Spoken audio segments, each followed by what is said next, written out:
बढ़ते हैं। देखिए, राष्ट्रपति द्रौपदी मुर्मू ने शनिवार को 4 शख्सियतों को मरणोपरांत देश के सर्वोच्च नागरिक सम्मान भारत रत्न से सम्मानित भी किया। इनमें पूर्व प्रधानमंत्री चौधरी चरण सिंह, पूर्व प्रधानमंत्री पीवी नरसिम्हा राव, बिहार के पूर्व मुख्यमंत्री कर्पूरी ठाकुर और कृषि वैज्ञानिक डॉक्टर एमएस स्वामीनाथन शामिल है। बीजेपी के वरिष्ठ नेता लालकृष्ण आडवाणी को आज भारत रत्न से सम्मानित किया जाएगा।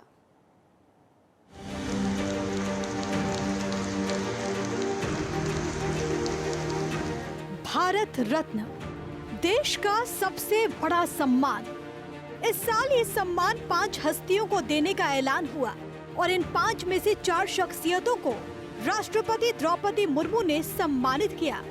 इनमें पूर्व प्रधानमंत्री चौधरी चरण सिंह, पीवी नरसिम्हा राव, कृषि वैज्ञानिक डॉक्टर एमएस स्वामीनाथन और बिहार के पूर्व मुख्यमंत्री कर्पूरी ठाकुर का नाम शामिल है। राष्ट्रपति द्रौपदी मुर्मू ने सबसे पहले ये सम्मान पूर्व प्रधानमंत्री पीवी नरसिम्हा राव को दिया। पीवी नरसिम्हा राव के बेटे पीवी प्रभाकर राव ने ये सम्मान लिया। श्री पीवी नरसिंह राव मरणोपरांत उनके पुत्र श्री पीवी प्रभाकर राव।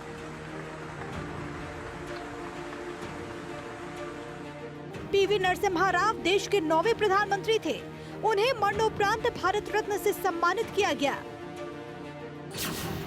28 जून 1921 को करीमनगर में जन्म हुआ। आंध्र प्रदेश से सियासी करियर की शुरुआत की। 1957 से 77 तक विधानसभा के सदस्य रहे। आंध्र प्रदेश सरकार में अलग अलग विभागों के मंत्री रहे। 1971 से 73 तक आंध्र प्रदेश के मुख्यमंत्री बने। 1991 में देश के प्रधानमंत्री बने। पीवी नरसिम्हा राव के बाद राष्ट्रपति द्रौपदी मुर्मू ने चौधरी चरण सिंह को भारत रत्न से सम्मानित किया। चौधरी चरण सिंह मरणोपरांत उनके पौत्र श्री जयंत चौधरी। चौधरी चरण सिंह भारत के 5वें प्रधानमंत्री थे। वो यूपी के 5वें मुख्यमंत्री भी रहे।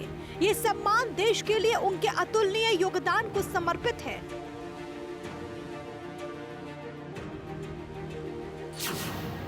मेरठ के नूरपुर में जाट परिवार में जन्म। 1967 से 68 तक यूपी के मुख्यमंत्री रहे।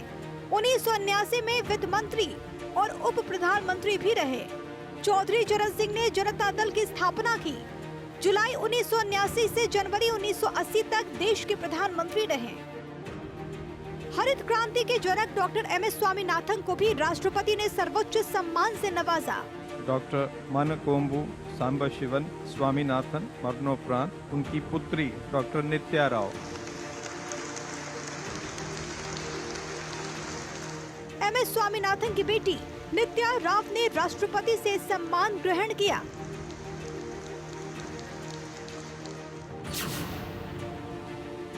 तमिलनाडु के कुंभकोणम में 1925 को जन्मे। भारत में हरित क्रांति के जनक हैं। ज्यादा उपज देने वाले गेहूं चावल को खेती में लाए। पद्मश्री, पद्म भूषण और पद्म विभूषण से सम्मानित किया गया। 28 सितंबर 2023 को उनका निधन हो गया। और सबसे आखिर में बिहार के पूर्व मुख्यमंत्री कर्पूरी ठाकुर को भारत रत्न से सम्मानित किया गया। कर्पूरी ठाकुर के बेटे रामनाथ ठाकुर ने ये सम्मान लिया। श्री कर्पूरी ठाकुर मरणोपरांत उनके पुत्र श्री रामनाथ ठाकुर।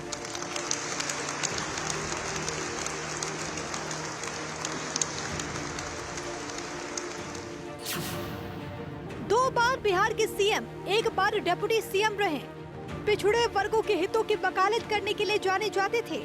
1977 में मुख्यमंत्री बनने के बाद मुंगेरी लाल कमीशन लागू किया। देश में सबसे पहले उन्होंने पिछड़ा वर्ग को दिया आरक्षण। पढ़ाई में अंग्रेजी की अनिवार्यता को खत्म किया। गैर लाभकारी जमीन पर मालगुजारी टैक्स को किया बंद। 36 वर्षों से संघर्ष करते आए थे। मुख्यमंत्री नीतीश कुमार जी क्या कहते हैं प्रयासरत थे 36 वर्षों तक। अपने सम्मेलनों में जननायक कर्पूरी ठाकुर के जन्म दिवस के अवसर पर प्रस्ताव पास होते थे। विधानसभा, विधान परिषद से प्रस्ताव पास हुए और उसको कार्यान्वित करने का काम श्री नरेंद्र मोदी जी ने किया। मैं पुनः उन्हें बधाई देता हूँ। इस मौके पर प्रधानमंत्री नरेंद्र मोदी, गृह मंत्री अमित शाह, कई केंद्रीय मंत्री कांग्रेस अध्यक्ष मल्लिकार्जुन खड़गे समेत कई लोग मौजूद रहे। भारत रत्न देश का सर्वोच्च नागरिक सम्मान है। ये राष्ट्रीय सेवा जैसे कला, साहित्य, विज्ञान, सार्वजनिक सेवा और खेल के लिए दिया जाता है। भारत रत्न देने की शुरुआत 2 जनवरी 1954 को तत्कालीन राष्ट्रपति डॉक्टर राजेंद्र प्रसाद ने की थी। पहले ये सम्मान केवल जीवित रहते दिया जाता था, लेकिन 1955 में मरणोपरांत भी भारत रत्न दिए जाने लगे।